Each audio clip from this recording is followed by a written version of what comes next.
Baiklah teman-teman semua, semoga semuanya berkabar baik, sehat semuanya.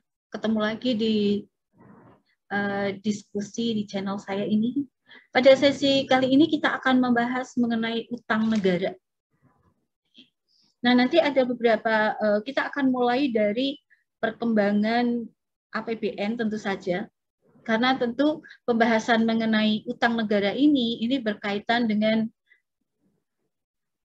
anggaran pendapatan dan belanja negara, di mana pemerintah sebagai agent of development harus menjalankan fungsinya, baik fungsi alokasi, distribusi, maupun fungsi stabilisasi, dan itu membutuhkan pembiayaan.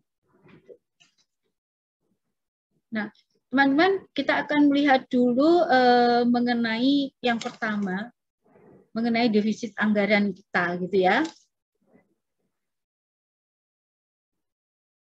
Jadi, ini adalah perkembangan defisit anggaran di negara kita, Indonesia tercinta, dari tahun 2017 sampai dengan tahun 2022 saat ini. Gitu. Bisa kita lihat di sini bahwa anggaran yang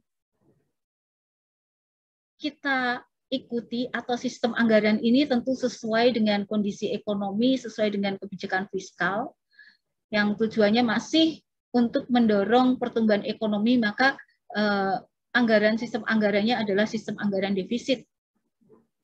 Jadi kalau kita bicara kebijakan fiskal, anggaran defisit itu untuk mendorong perekonomian, sedangkan anggaran surplus itu dimaksudkan untuk mengendalikan inflasi.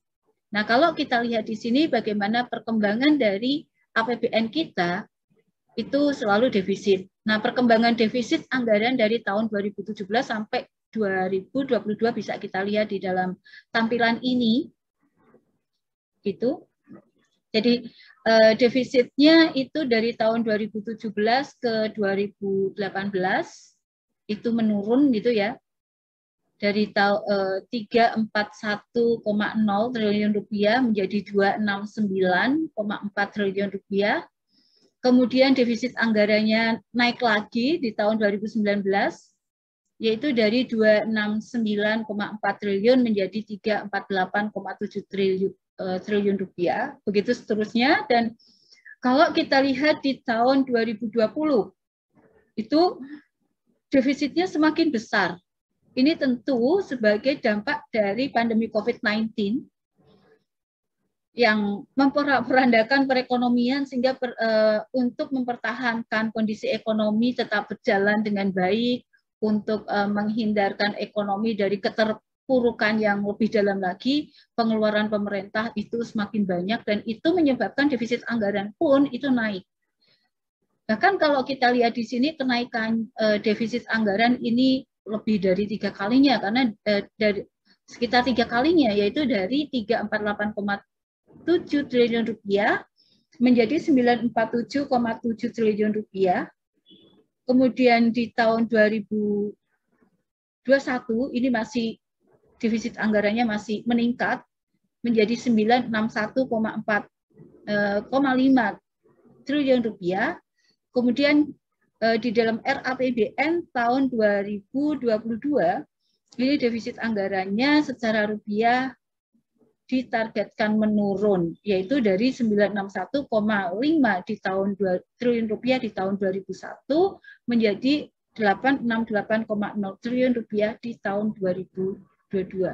Nah, kalau defisit anggaran ini kita lihat perkembangannya menurut rasionya terhadap produk domestik bruto, ini menurun di tahun 2018, kemudian meningkat lagi di tahun 2019. Jadi persentase defisit anggaran terhadap PDB itu sebesar 2,51% di tahun 2017, menjadi 1,82% di tahun 2018, naik lagi menjadi 2,20% di tahun 2019 dan naik lagi di tahun 2020, yang sebenarnya semula direncanakan atau di dalam RAPBN-nya itu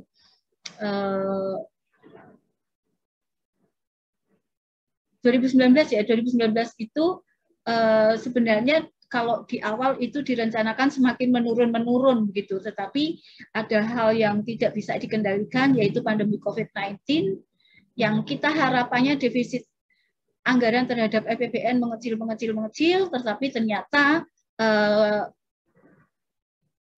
justru semakin besar sebagai akibat dari pandemi COVID-19, yaitu defisit anggaran terhadap PDB itu sebesar 6,14% di tahun 2020, kemudian diharapkan menurun meskipun secara nominal itu masih naik ya, secara angka absolut itu naik dari 947,7 triliun rupiah di tahun 2020 menjadi 961,5 triliun rupiah di tahun 2021, tetapi secara persentase terhadap PDB itu menurun dari 6,14% menjadi 5,82%.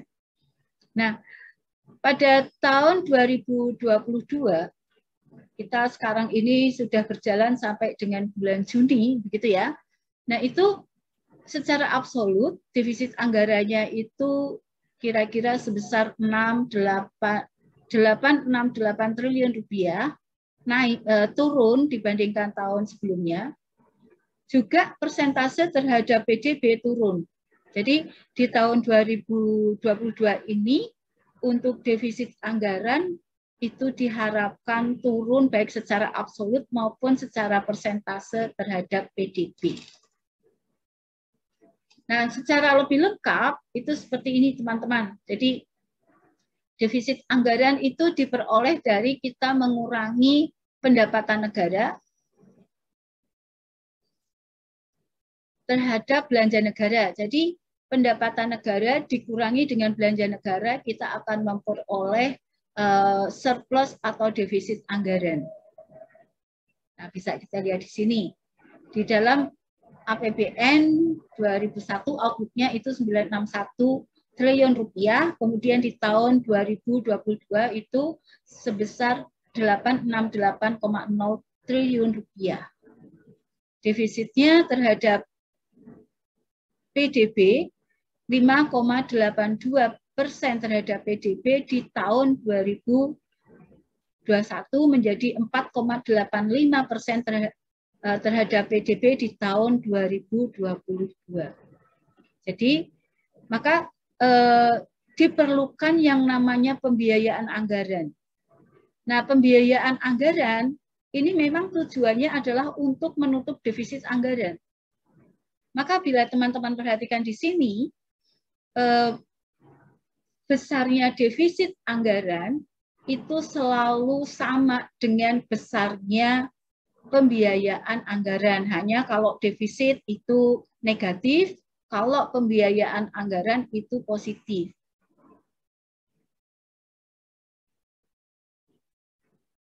Nah, saya lihat di sini ya. Jadi kalau di sini ada defisit anggaran 961,5.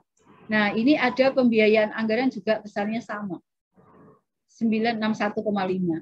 Kemudian ada defisit anggaran sebesar 868 triliun rupiah, maka ada pembiayaan anggaran sebesar 868 triliun rupiah karena memang fungsi dari pembiayaan anggaran ini adalah untuk menutup defisit anggaran. Nah, mungkin sebelum kita lanjut, saya akan sampaikan secara singkat terkait dengan pengertian-pengertian pos di dalam APBN. Jadi, ada pos yang namanya pendapatan negara, penerimaan negara. Nah, apa sih pendapatan negara, penerimaan negara? Jadi yang dimaksud dengan pendapatan negara itu adalah hak pemerintah pusat yang diakui sebagai penambah kekayaan bersih yang terdiri dari, tadi ada penerimaan rutin. Penerimaan rutin itu terdiri dari penerimaan pajak dan penerimaan bukan pajak. Dan yang kedua itu ada penerimaan hibah. Lalu belanja negara. Apa yang dimaksud dengan belanja negara? Belanja negara itu adalah kewajiban pemerintah pusat yang mengurangi kekayaan bersih. Nah, belanja negara ini posnya terdiri dari, ini bisa teman-teman lihat untuk belanja negara itu ada belanja pemerintah pusat, yaitu belanja kementerian dan lembaga, dan ada belanja non-kementerian dan lembaga, dan yang kedua ada belanja transfer ke daerah dan dana desa. Ini biasanya disingkat TKTD. Nah, ada dua tentu saja, yaitu ada transfer ke daerah dan ada dana desa. Nah, lalu ada istilah keseimbangan primer. Apa sih yang dimaksud dengan keseimbangan primer? Keseimbangan primer itu merupakan selisih dari pendapatan negara dikurangi belanja negara di luar pembayaran bunga utang. Ya, jadi keseimbangan primer itu adalah selisih dari pendapatan negara dikurangi belanja negara di luar pembiayaan utang. Jadi karena terjadi defisit nih teman-teman, maka tidak ada dana untuk membayar bunga utang. Sehingga sebagian atau seluruh bunga utang dibayar dengan penambahan utang baru.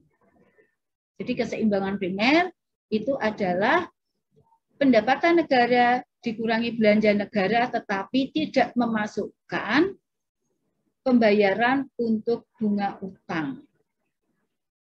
Nah, sebenarnya kan kita kalau ada utang itu kita harus ada belanja untuk cicilan pokok termasuk utang. Tetapi karena defisit, maka tidak ada dana untuk membayar bunga utang. Oleh karena itu, maka sebagian atau bahkan seluruh bunga dari utang ini dibayar dengan penambahan utang baru. Jadi di sini kita bisa melihat bagaimana sih cara menghitung keseimbangan primer di dalam APBN? Ya, kita menyisihkan pendapatan negara dengan uang yang digunakan untuk belanja negara dengan tidak memperhitungkan pembayaran utang bunga. Jadi itu yang dimaksud dengan keseimbangan primer. Kalau mengenai surplus dan defisit anggaran, tentu saja teman-teman sudah paham betul di sini. Surplus itu artinya ketika pendapatan negara itu lebih besar dibandingkan belanja negara, sehingga ada selisih positif ketika kita mengurangi pendapatan negara dengan belanja negara. Kemudian kondisi defisit sebaliknya, ketika pendapatan negara itu lebih kecil dibandingkan belanja negara, maka pendapatan negara dikurangi dengan belanja negara itu akan negatif, maka kita menyebutnya sebagai defisit anggaran. Nah, defisit anggaran inilah yang kemudian dibiayai dengan yang namanya pembiayaan anggaran. Apa yang dimaksud dengan pembiayaan anggaran? Nah, karena pembiayaan anggaran ini memang dimaksudkan untuk menutup defisit anggaran, maka yang dimaksud dengan pembiayaan anggaran adalah setiap penerimaan yang perlu dibayar kembali. Penerimaan kembali atas pengeluaran tahun-tahun anggaran sebelumnya, lalu ada pengeluaran kembali atas penerimaan tahun-tahun sebelumnya, ada penggunaan saldo anggaran lebih, dan atau pengeluaran yang akan diterima kembali baik pada tahun anggaran yang bersangkutan maupun tahun anggaran berikutnya. Jadi teman-teman, saya ulangi bahwa pembiayaan anggaran ini memang dimaksudkan untuk menutup defisit anggaran. Maka dari situ kita bisa menarik suatu batasan, bisa mendefinisikan apa sih yang dimaksud dengan pembiayaan anggaran. Bahwa pembiayaan anggaran adalah setiap penerimaan yang perlu dibayar kembali. Atau juga penerimaan kembali atas pengeluaran anggaran sebelumnya. Atau termasuk juga pengeluaran kembali atas penerimaan tahun-tahun anggaran sebelumnya. Lalu ada penggunaan saldo sisa anggaran, penggunaan saldo anggaran lebih, dan atau pengeluaran yang akan diterima kembali baik pada tahun anggaran yang bersangkutan maupun tahun anggaran berikutnya. Nah, ini definisi anggaran menurut Undang-Undang APBN tahun 2022. Baiklah teman-teman, kemudian mengenai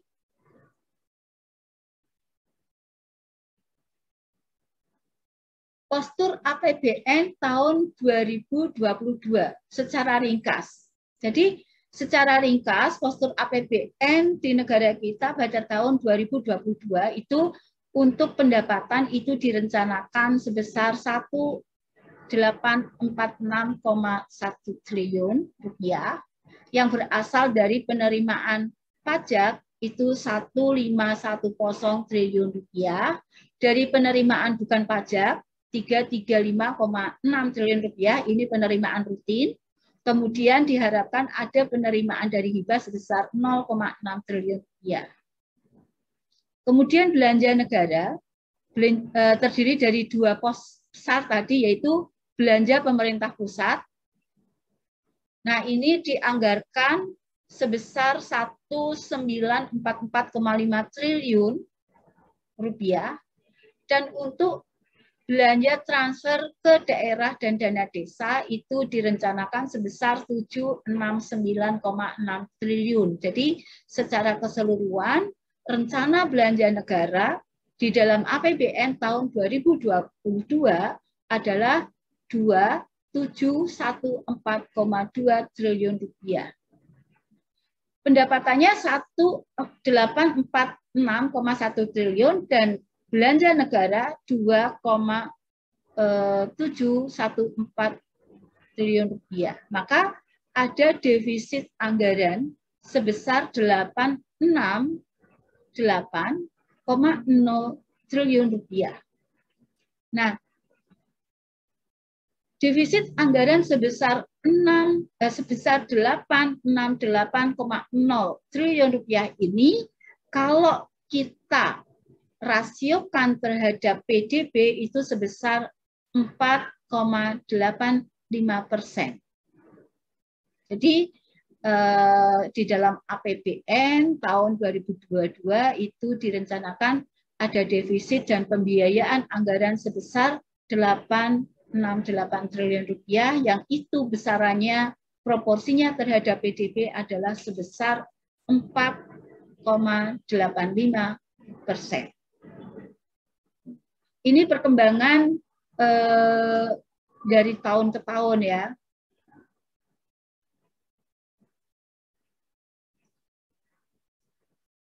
Jadi bisa teman-teman lihat di sini, ini adalah perkembangan defisit APBN dari tahun ke tahun. Tahun 2020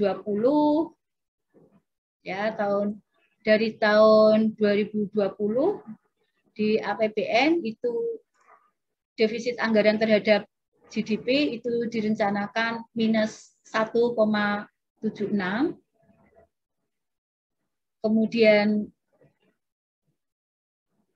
ini di bulan April sama Februari, kemudian ada penyesuaian pertama karena kita tahu bahwa pada awal tahun 2020 itu awal pandemi COVID-19 gitu, maka kemudian ada penyesuaian pertama saat pandemi dari minus 1,76 menjadi 5,07. Lalu ada penyesuaian kedua berdasarkan Pilpres nomor 72 tahun 2020 menjadi defisit anggarannya menjadi 6,34% terhadap PDB ya. Jadi target semula sebelum COVID itu defisit anggarannya 1,76% terhadap PDB, kemudian dalam penyesuaian pertama itu menjadi 5,07% terhadap PDB, dan di penyesuaian kedua itu menjadi 6,34% terhadap PDB. Nah, realisasi defisit anggaran di tahun 2020 adalah sebesar 6,14% terhadap PDB. Ini tahun 2020. Nah, sementara itu di tahun 2021 itu sebesar 5,7% terhadap PDB realisasinya. Nah, di tahun 2022 itu targetnya adalah minus 4,8%, 85%. Nah, ini kalau secara angka, jadi tentu pemerintah melakukan langkah-langkah pengamanan fiskal. Nah, termasuk pemerintah itu membuat atau merancang berbagai macam program yang bertujuan untuk mendorong pemulihan ekonomi nasional atau PEN. Jadi ada langkah-langkah awal untuk memitigasi risiko pandemi COVID-19. Nah, ini langkah untuk mitigasinya ini untuk apa? Ya kan macam-macam ya, ada untuk bantuan langsung tunai, untuk pengeluaran bantuan untuk pelaku usaha mikro gitu kan, yang tahun 2020 itu per pelaku usaha itu 2,4 juta untuk sekian puluh juta pengusaha. Kemudian untuk apa namanya tahun 2021 itu kalau nggak salah 1,2 juta per pelaku usaha dan lain sebagainya ini. Jadi ada tambahan pengeluaran pemerintah yang merupakan mitigasi risiko pandemi untuk menekan dampak negatif dari merebaknya pandemi COVID-19. Nah, kalau dasar hukumnya ini ya, saya kira cukup jelas dasar hukumnya. Kemudian untuk alokasinya, ya, jadi ada alokasi pemulihan program anggaran itu sebesar 699,43 triliun. Kemudian untuk peningkatan alokasi percepatan pemulihan ekonomi nasional itu sebesar 744,77 triliun, begitu. Nah, ini posisi sampai dengan bulan November tahun 2021. Nah, ini perkembangan dari fiskal kita. Lalu secara khusus mengenai perkembangan pembiayaan anggaran. Nah, pembiayaan anggaran itu tentu perkembangannya itu sama dengan perkembangan defisit anggaran. Meningkat di tahun 2020, kemudian diharapkan semakin menurun sampai dengan tahun 2022 di sini. Jadi ini meningkat dibandingkan tahun sebelumnya meningkat, kemudian meningkat tajam akibat pandemi COVID-19. Kemudian pembiayaan anggaran ini masih besar di tahun 2021. Ini dalam rangka pemulihan ekonomi nasional. Nah, ini lebih besar. Nah, sementara outlook-nya di tahun 2021 itu sebesar 961 ya. Nah, diharapkan turun di tahun 2022. Jadi bisa teman-teman lihat di sini di tahun 2019 itu pemerintah konsisten menerapkan kebijakan fiskal ekspansif. Jadi kebijakan itu kan sifatnya countercyclical. Kalau kondisi ekonominya perlu didorong, maka kebijakannya harus ekspansif. Kebijakan ekspansif itu kalau kebijakan fiskal berarti sistem anggarannya adalah sistem anggaran defisit. Di tahun 2020, seiring dengan langkah extraordinary, ini karena COVID-19, maka defisit anggarannya makin lebar.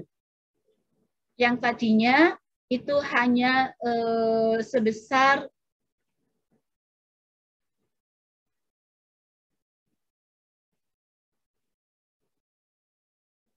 tadinya sebesar 402,1 menjadi 193,3 begitu seterusnya. Jadi pembiayaan anggaran meningkat. Ya kenapa? Karena defisit anggaran meningkat. Kenapa defisit anggaran meningkat? Karena ada langkah extraordinary yaitu untuk menanggulangi pandemi COVID-19. Tahun 2001 Defisit anggaran masih terjadi, defisit anggaran diupayakan terus menurun secara bertahap, tetapi tetap defisit ya teman-teman, karena memang situasi perekonomiannya kan perlu didorong.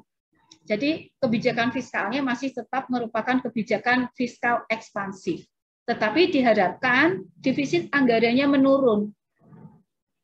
Ya, untuk konsolidasi, pembiayaan utang sudah menurun dengan prioritas untuk membiayai belanja dan investasi. Lalu di tahun 2022 saat ini masih ada konsolidasi penguatan fiskal dan refocusing anggaran menjadi target pembiayaan utang seterusnya terkendali begitu dan seterusnya. Jadi di tahun 2022 ini sudah dipikirkan mengenai target pembiayaan utang.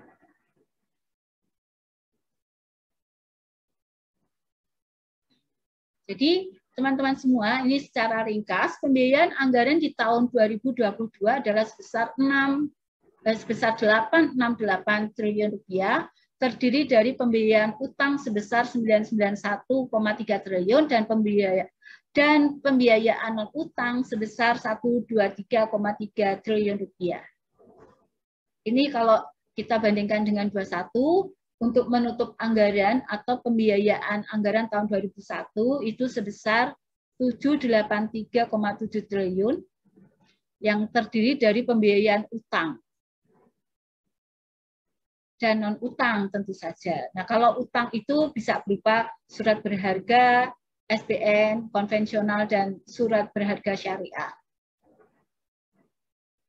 Nah, ini pembiayaan utangnya. Pembiayaan utangnya kan naik gitu kan, tapi diharapkan semakin menurun.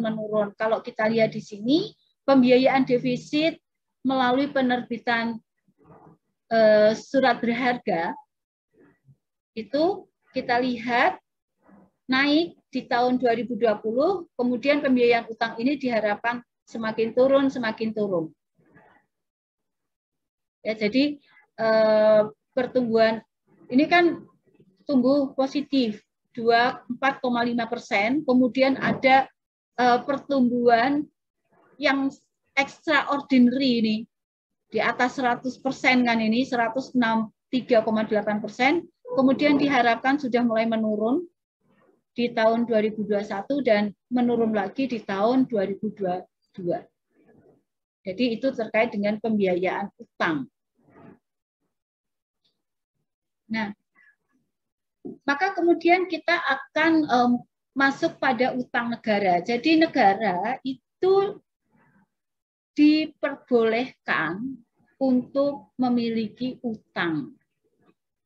Kalau di dalam rencana anggaran dulu, APBN yang dulu, rohnya secara roh utang negara itu dahulu itu merupakan bagian dari penerimaan negara. Maka di dalam APBN yang menggunakan formatting account, utang negara ini akan masuk pada sisi debit karena merupakan salah satu sumber penerimaan negara. Seperti itu. Nah, kalau yang sekarang ini secara roh di dalam format APBN yang I account, I ya, yang dari atas ke bawah, utang negara ini masuk di dalam pembiayaan anggaran. Jadi setelah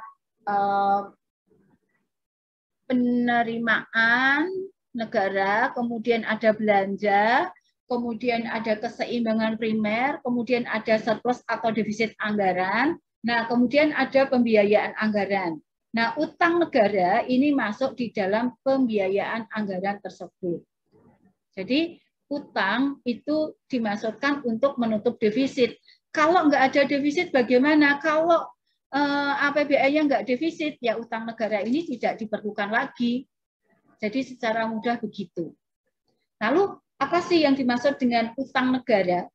Utang negara itu adalah jumlah uang yang wajib dibayarkan pemerintah pusat dan atau kewajiban pemerintah pusat yang dapat dinilai dengan uang berdasarkan peraturan perundang-undangan yang berlaku.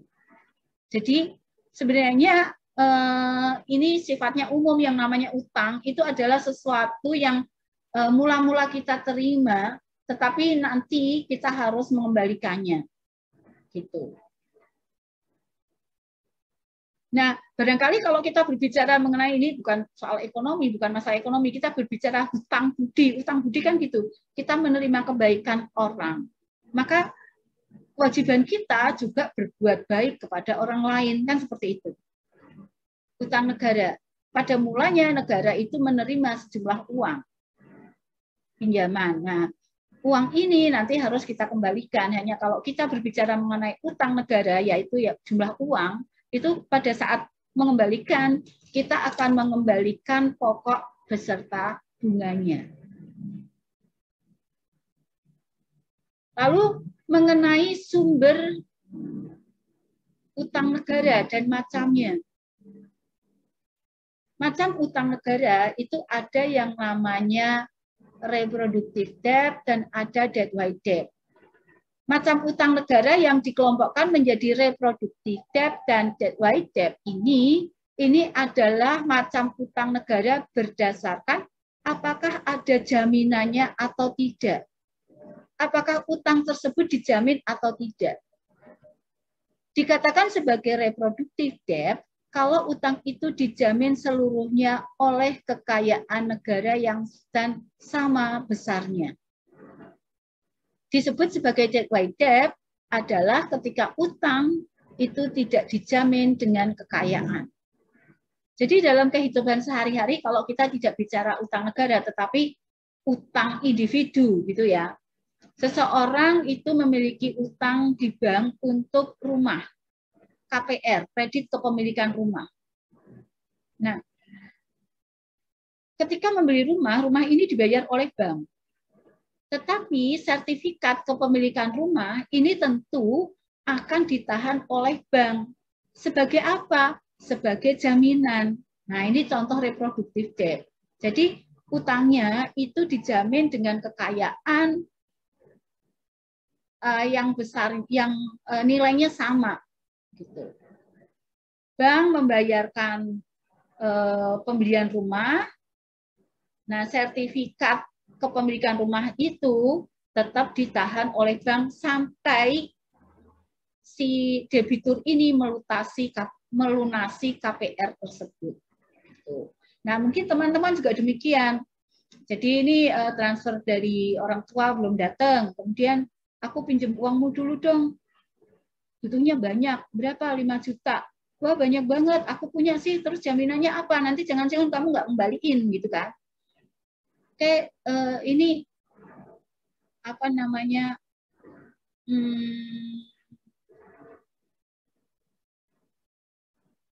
surat bukti kepemilikan itu, kendaraan itu, surat bukti kepemilikan kendaraan bermotor itu ya diserahkan saja nih BPKB-nya sebagai jaminan. Kalau nanti saya nggak mengembalikan utangnya. Nah, itu pengertian reproductive debt dan debt wide debt. Kemudian pinjaman, macam pinjaman juga bisa dibedakan atas apakah pinjaman tersebut diwajibkan, dipaksakan atau tidak. Nah, ini menjadi pinjaman sukarela dan pinjaman paksa.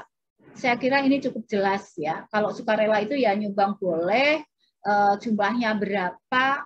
Kalau mau nyumbang lebih baik, kalau mau memberikan utang lebih baik, kalau jumlahnya ya silahkan.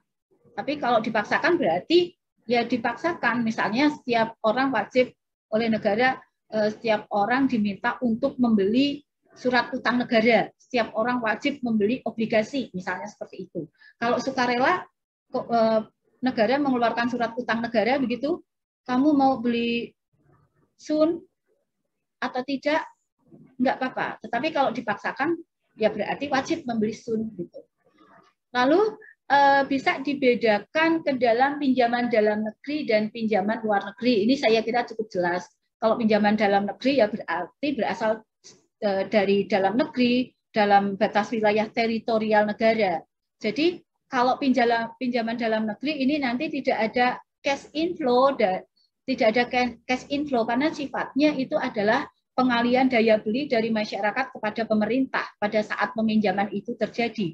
Dan pemindahan daya beli dari pemerintah kepada masyarakat ketika pembayaran kembali utang.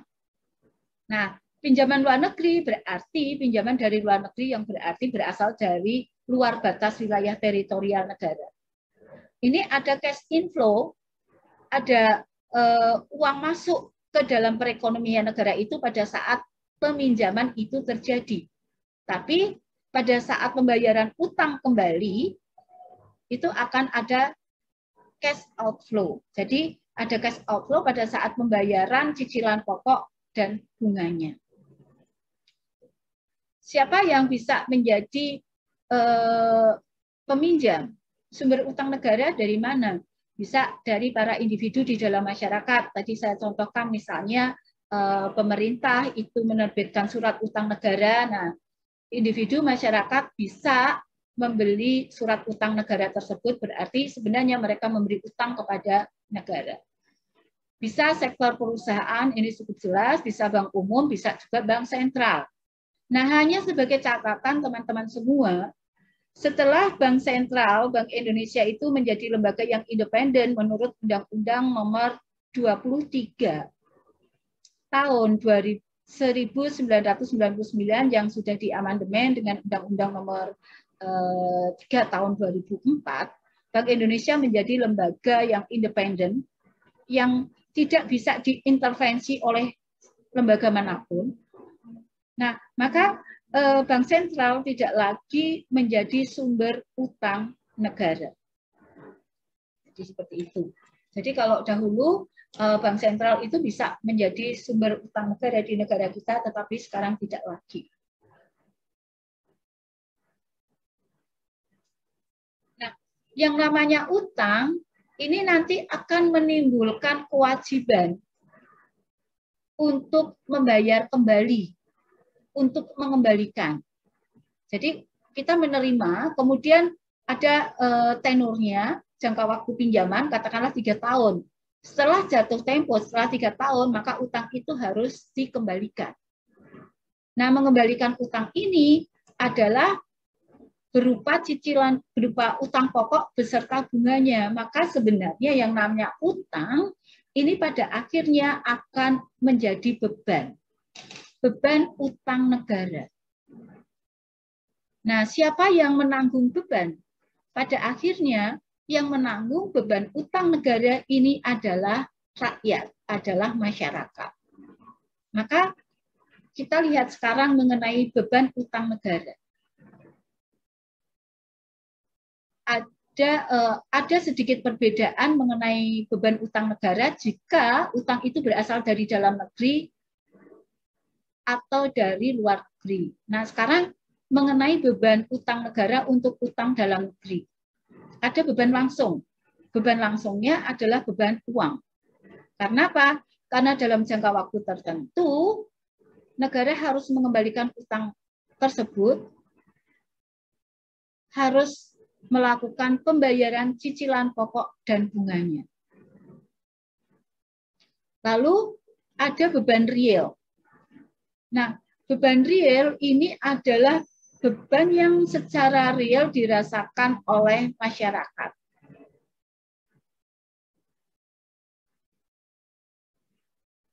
Yaitu ceritanya begini. Pada akhirnya sebenarnya siapa sih yang membayar pajak? Rakyat. Melalui apa? Salah satunya adalah melalui pajak. Salah satunya adalah melalui pajak. Nah, apa sih dampak pajak bagi kesejahteraan masyarakat? Karena ada pajak, maka pendapatan yang siap digunakan, maka pendapatan yang siap untuk dibelanjakan itu akan berkurang. Ya. Jadi beban real itu adalah beban yang ditanggung oleh masyarakat.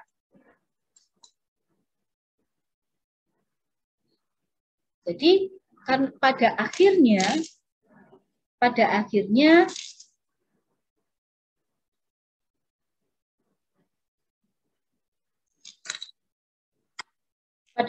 yang menanggung beban utang luar negeri itu juga masyarakat yaitu di dalam bentuk pajak. Jadi masyarakat itu harus memikul beban dari utang negara dalam bentuk membayar pajak. Tadi saya sampaikan bahwa ketika ada pajak, maka pendapatan yang siap digunakan untuk belanja, untuk memenuhi kebutuhan berkurang. Nah, kalau pendapatan yang digunakan untuk memenuhi kebutuhan itu berkurang, itu berarti apa? Kepuasan akan turun, kesejahteraan akan turun. Nah, maka ini berarti masyarakat itu menanggung beban real, yaitu penurunan kesejahteraan yang dirasakan oleh masyarakat, karena masyarakat ini harus membayar pajak yang digunakan untuk membayar utang luar negeri tersebut. Cukup jelas ya? Nah, lalu ada beban tidak langsung. Beban uang maupun beban real berpengaruh terhadap produksi dan konsumsi melalui pemungutan pajak. Jadi beban real, tidak langsung itu begini, adanya pajak itu berpengaruh terhadap produksi, baik produksi secara keseluruhan maupun terhadap komposisi produksi, dan berpengaruh terhadap distribusi pendapatan di dalam masyarakat. Nah, selanjutnya kalau kita ambil salah satu contoh bahwa pengenaan pajak itu berpengaruh terhadap produksi secara keseluruhan. Karena ada pajak, maka akan berpengaruh terhadap produksi secara keseluruhan melalui pengaruhnya terhadap kemampuan dan kemauan untuk bekerja, terhadap kemampuan untuk menabung dan investasi. Jadi karena ada pajak, maka kadang orang ini harus bekerja lebih banyak untuk mempertahankan tingkat konsumsinya. Kalau pajak ini membuat orang bekerja lebih banyak guna mempertahankan tingkat konsumsinya, maka secara output nasional, secara keseluruhan akan naik. Karena kalau orang bekerja lebih banyak kan berarti barang dan jasa yang dihasilkan lebih banyak. Seperti itu. Untuk mempertahankan tingkat konsumsinya. Itu kan menjadi beban tidak langsung. Jadi orang menjadi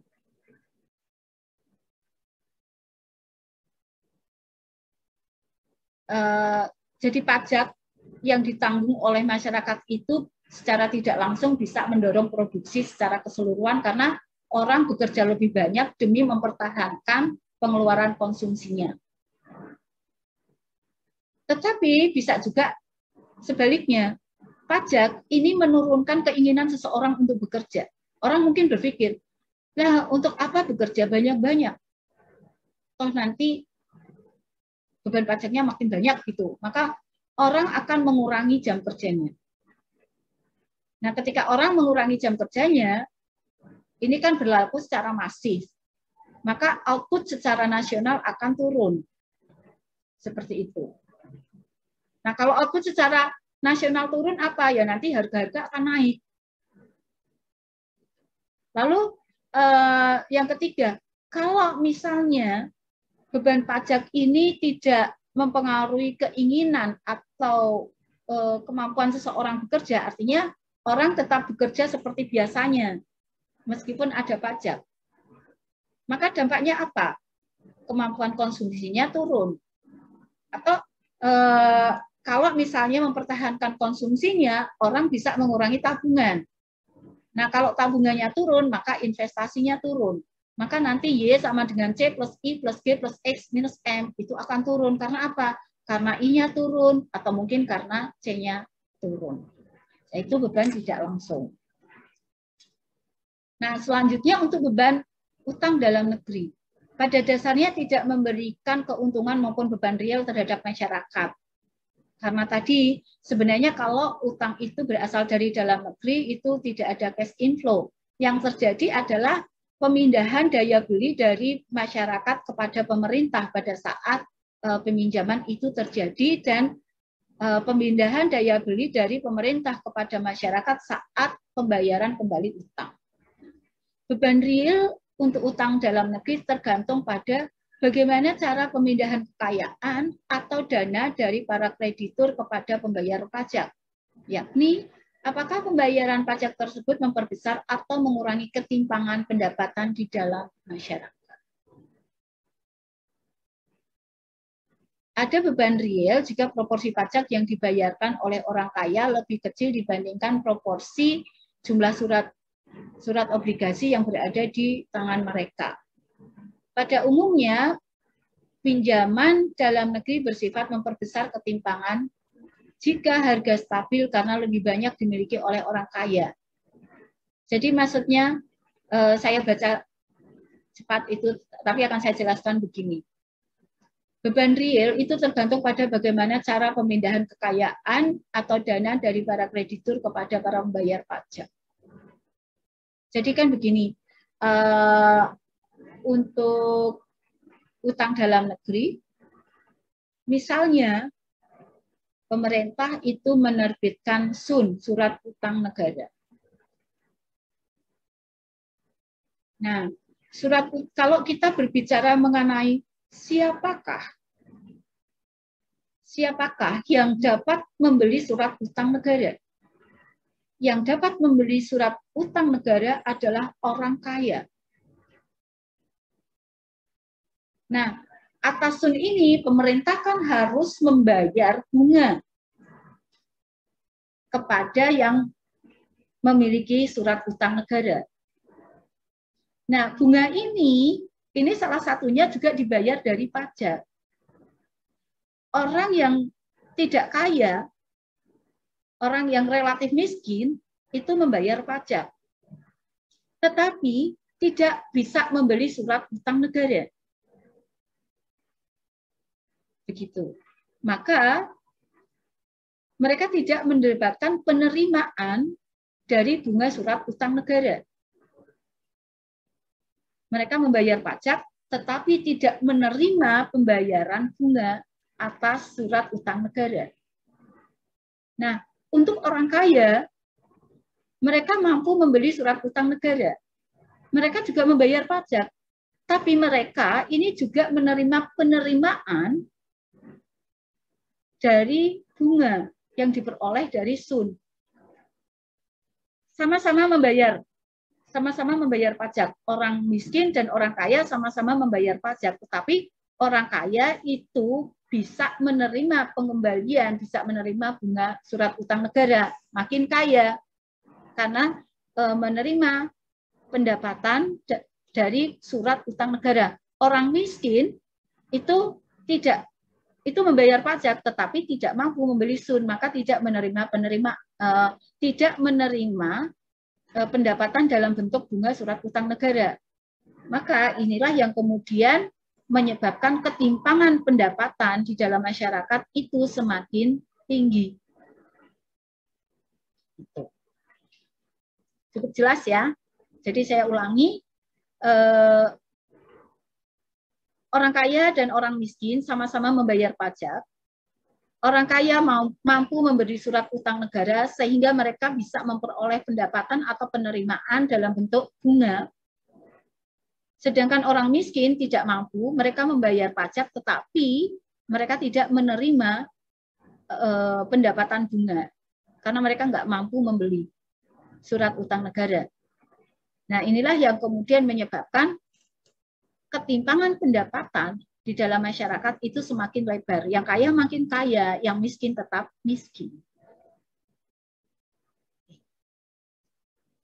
Nah, kemudian kita masuk. Mengapa sih kita perlu kenapa kita harus utang dari negara lain? Mengapa utang luar negeri?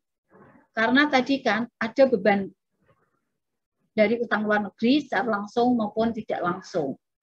Tapi mengapa sih kalau utang ini memberikan beban atau pada akhirnya menjadi beban, mengapa utang itu tetap dilakukan dan mengapa harus utang dari luar negeri juga. Intinya adalah itu untuk menjamin keberlangsungan pembangunan negara yang punya tujuan meningkatkan kesejahteraan masyarakat.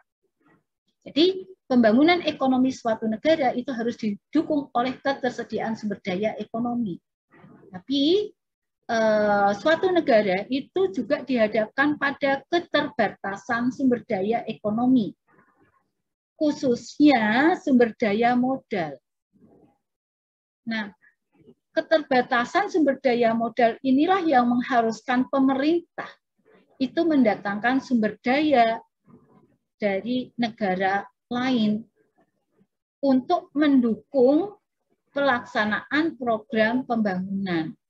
Ya betul bahwa mendatangkan sumber daya ekonomi dari negara lain itu tidak harus dalam bentuk utang, tetapi bisa juga di dalam bentuk investasi langsung.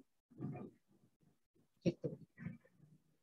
Ya, tetapi utang negara ini merupakan salah satu cara bagaimana pemerintah itu menghadirkan, mendatangkan sumber daya ekonomi dari negara lain yang digunakan untuk memberikan dukungan bagi pelaksanaan program-program pembangunan.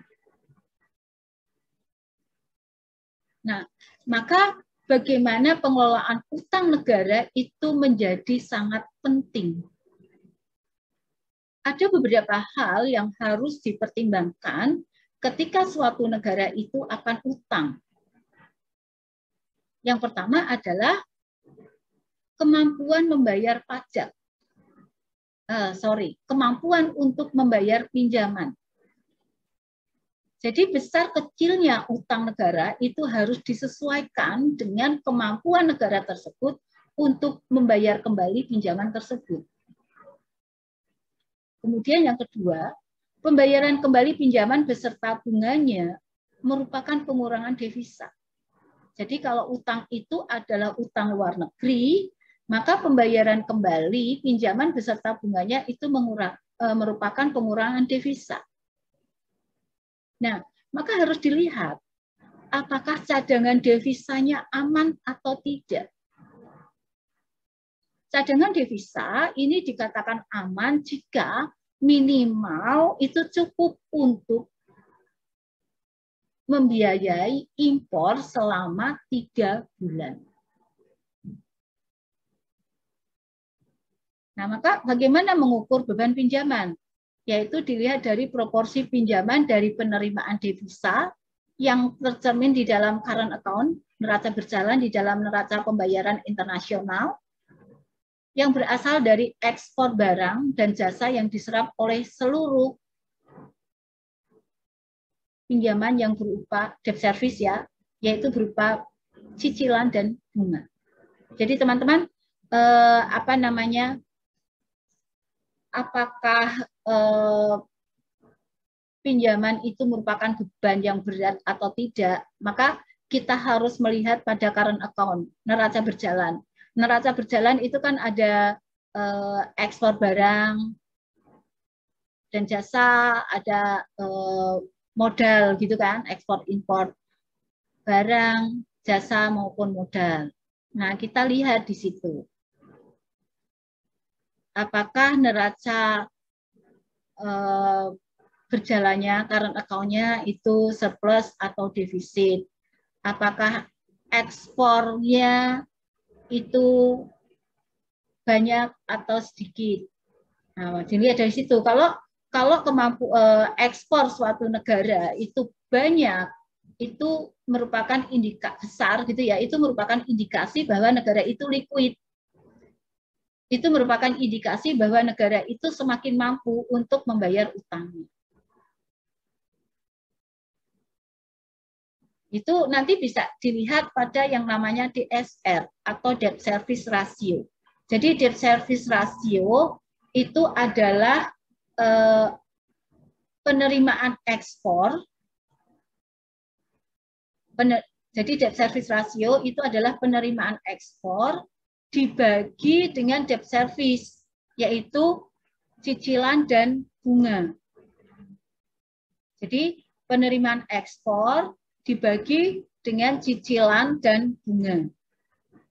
Nah, kalau debt service rasionya ini makin besar, berarti makin berat. Saya kebalik ya? Saya kebalik nggak ya? Kalau ekspor dibagi utang. Saya kebalik ya. Saya kebalik. Jadi debt service ratio itu utang dibagi ekspor.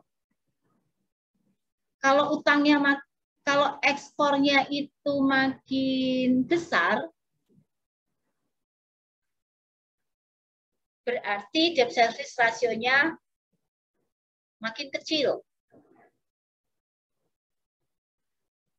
Berarti semakin aman. Tapi kalau ekspornya semakin kecil, itu artinya debt service rasionya makin besar. Ini berarti permasalahan utang itu semakin serius, semakin tidak aman. Sudah saya rawat ya. Nah, maka utang luar negeri itu harus memenuhi prinsip-prinsip, yaitu pinjaman sebaiknya berjangka panjang, persyaratannya ringan. Jadi persyaratan dapat dipenuhi secara normal dan wajar. Pinjaman tidak disertai ikatan politik dan dilandasi atas saling menguntungkan. Ini saya kira cukup jelas. Jumlah dan syarat pinjaman disesuaikan dengan batas kemampuan untuk membayar kembali dan tidak memberatkan terhadap neraca pembayaran. Ini tadi harus mempertimbangkan kemampuan negara di dalam membayar kembali utang tersebut.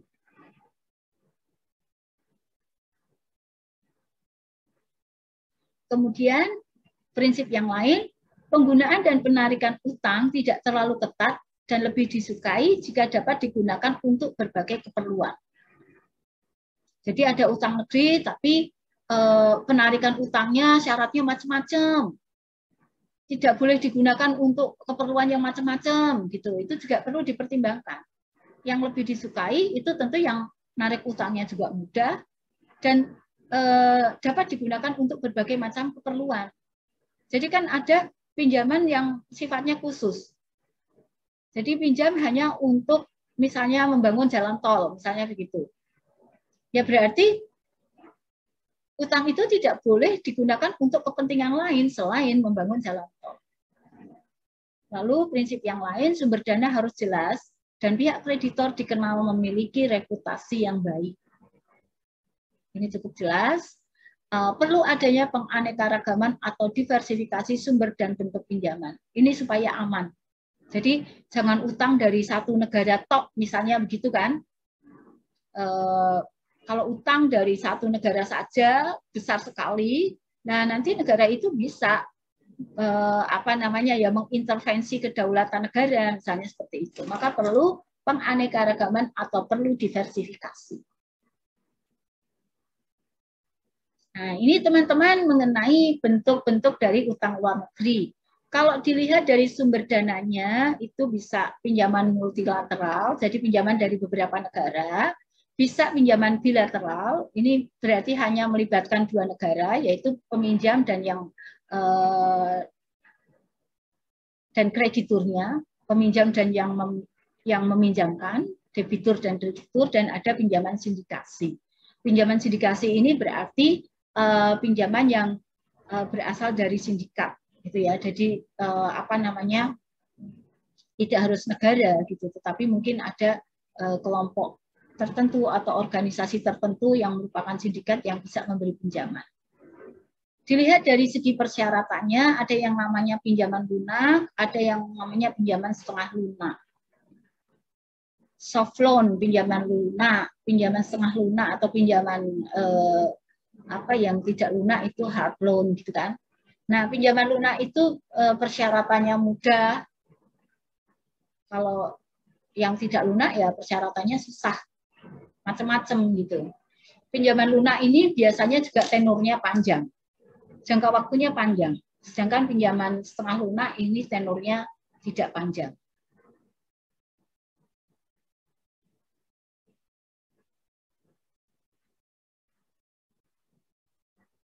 Jadi debt service ratio yang tadi sudah saya ralat tadi, itu rasio pembayaran cicilan hutang dan bunga terhadap hasil ekspor. Tadi jadi cicilan pokok hutang dan bunga dibagi ekspor. Maka kalau angkanya makin kecil, berarti kan ekspornya makin besar nih. Nah, itu menunjukkan likuiditasnya semakin besar. Tapi kalau angkanya makin besar, itu mencerminkan tingkat likuiditas negara itu makin rendah. Jadi, debt service ratio itu menunjukkan tingkat likuiditas suatu perekonomian terkait dengan pembayaran utang. Jadi, bahasa mudahnya begini. Kalau debt service ratio-nya itu makin besar, itu berarti kemampuan negara untuk membayar utang luar negeri makin rendah. Kalau debt service ratio-nya rendah, itu menunjukkan bahwa kemampuan negara untuk membayar utang kembali itu tinggi.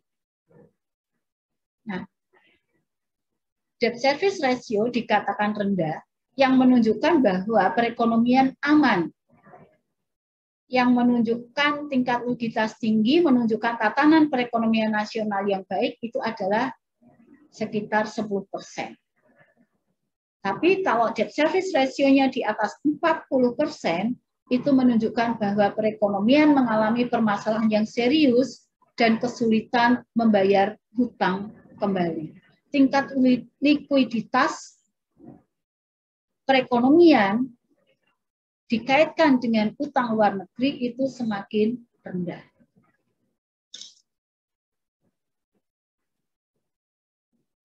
Nah, demikian teman-teman